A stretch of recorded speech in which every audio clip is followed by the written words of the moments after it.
Wrong beliefs and superstitions about anything can be really costly.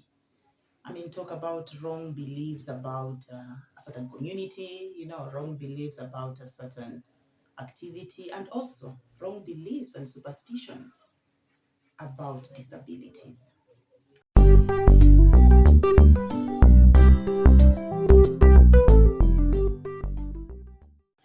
Hello, everybody, and welcome to Naomi's All Inclusive World, where today I'm quickly gonna just look at how costly some of the beliefs and superstitions we have specifically about the world of disabilities can be to just more than you, the one with the disability.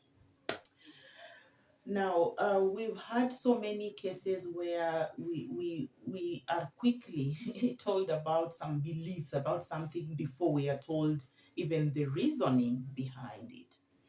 And specifically when it comes to disabilities, I have personally come across cases where someone tells you, oh, like don't get close to this person because they have this particular disability, and yet they don't get to tell you why you shouldn't.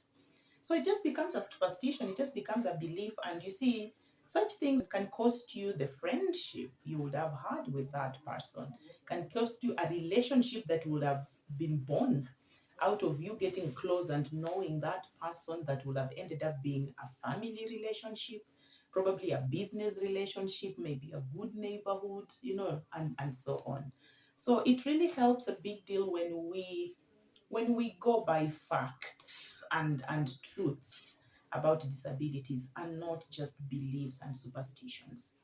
I mean, we've had cases where, like, for example, a certain tribe believes that if you marry from, say, for example, a family that has, a person who has a physical disability, or a person who, say, for example, has no visual ability, like you'll end up giving birth to the same kids, or it's a bad sign, or it's a bad omen, that marriage won't last. So you realize actually those beliefs and superstitions end up costing such a marriage, should it, say, for example, go ahead and materialize. Or actually, such beliefs cost a relationship that probably would have flourished. Okay. Other things are things like, for example, just people who believe the closer I am to you who has a disability, the more risky I am putting my life, which is not true. And this I have covered in my previous episode about just some myths, really, that are so believed, and that doesn't make them any true about disabilities. And one of them being, like, some disabilities are actually contagious. So that if I'm actually on a flight or on the bus or on a train with someone who is physically disabled, someone who is, crippled, someone who is visually impaired, that they will actually rub it on me. It is a superstition. There's no truth about that. I mean, God knows then if that was the truth, then an entire family would have actually been affected and infected by a disability if that was true. But haven't you come across families where probably it's just one person who has a disability, or just one family member who lacks this body part and so on, and the rest are fine? So guys, again, I can never emphasize this enough. Let's not go with the beliefs and superstitions around this world of disabilities. Rather, let's go with the truth. What have I forgotten? And another thing I need to mention is the more we go by the beliefs and the superstitions around disabilities, the more we might actually end up worsening a case already. Say again an example of someone who gets asthmatic attacks. If I go by the beliefs and superstitions that, for example, if I touch such a person, or actually a good example that I've personally experienced is someone who has epilepsy. If we go by the beliefs and superstitions that, for instance, epilepsy is contagious, then that means we might end up not helping a person should they get the epileptic seizures, should they get the epileptic attack. And you see, now that can end up actually worsening and risking this person's life. I remember in back in my primary school, we used to have a girl who used to be epileptic, who used to have epileptic attacks.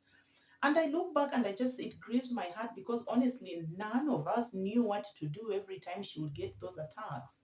And that went even up to the teachers and the other workers in that primary school in the village.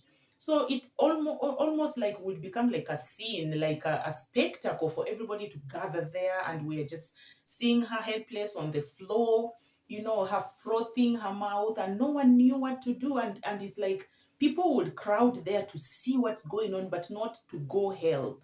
And you see, tell me what would have happened, say, for example, if the poor girl fell on a sharp object, or if a poor girl, for example, actually had the epileptic seizure in the kitchen near the fire. Because of the belief and the superstitions that actually such disabilities are contagious, that would have meant no one would actually be quick to help them, and you just clear the space for them not to hurt themselves and so on. And everybody then will be running away. And that's how sometimes these beliefs and superstitions can end up worsening an already existing situation, an already existing disability in this case, just because we think it'll rub on us if we help. So again, guys, let's go with information. Let's go with facts about these disabilities and just not beliefs and superstitions. They don't add any value. I hope that helps anyone and everybody who gets to watch this. And just let's be our brothers and sisters keepers, and we will do better in that area if we go by information, if we get informed, if we stay informed about matters disability.